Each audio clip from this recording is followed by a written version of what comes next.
In this video, I will provide an explanation of the short-run cost curves of a firm, along with how to draw these curves. So let's jump into an example. Let's imagine that we have some shoe factory.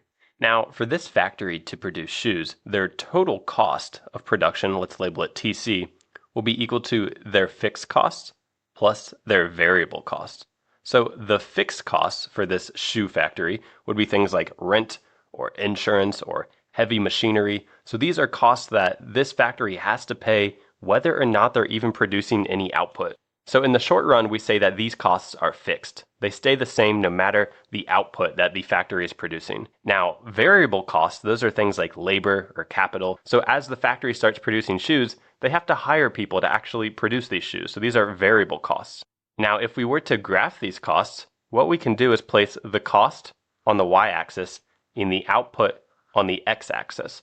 For our fixed costs, these are costs that they stay the same no matter the output. So the fixed costs will just be a straight line like this. So even on the x-axis where output is 0 right here, we still have fixed costs. And when the output increases to, let's say, 10 units, that fixed cost is still at the same level. So it's at the same point on the y-axis. And even when output increases all the way out here, our fixed costs are staying the same. So when we graph the fixed costs, it's just a straight line. The cost is the same at every level of the output.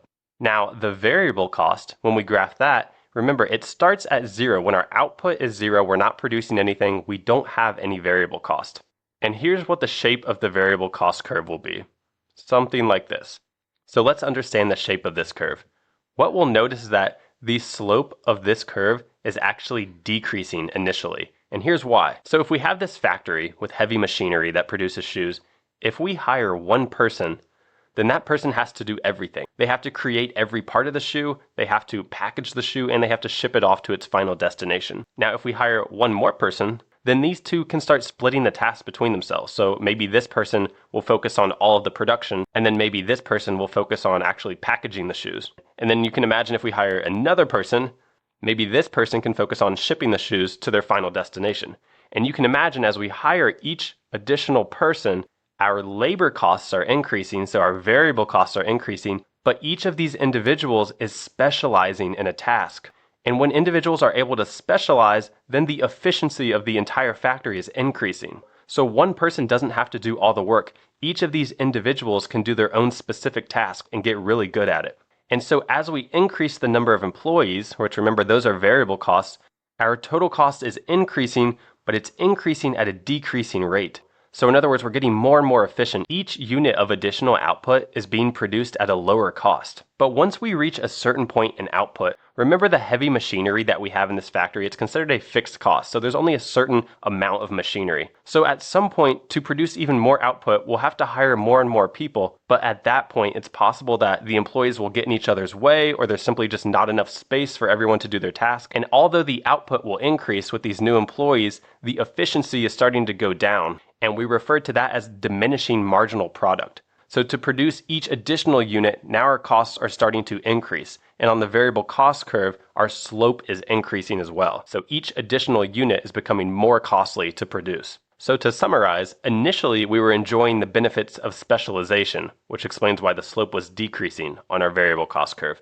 But then once we reached a certain point and we had too many employees and they were starting to get in each other's way, then we were experiencing diminishing marginal product, and the slope of our variable cost curve started increasing.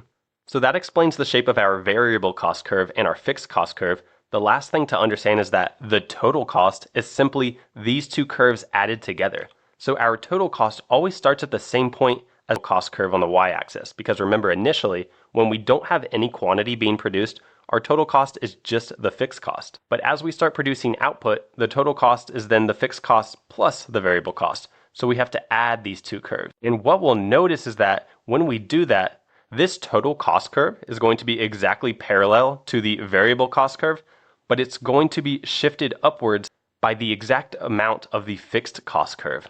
So the total cost curve has the exact same shape as the variable cost curve, it's just shifted up by the same amount as the fixed cost curve. Now, once we know the shape of these three curves, we can then graph 4 additional curves. So the next curve that we can graph is known as the marginal cost, and that's simply the change in the total cost divided by the change in the quantity.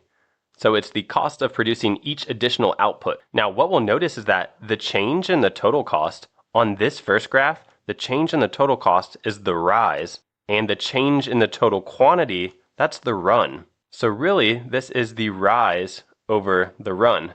Now, if you remember from geometry, rise over run is equal to slope. That's the formula for the slope of a line. So the shape of the marginal cost curve is simply the slope of this total cost curve. So we mentioned earlier, the slope of this curve initially is decreasing, so it's going down.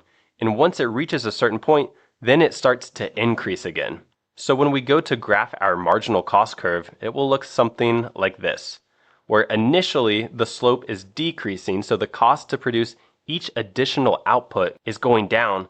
But then remember, we said we hit a certain point where we had to start hiring more labor, and actually our output became less efficient, so our cost started to increase. And this point in the graph, although these graphs aren't drawn perfectly, will match up with this point right here where the costs start to increase.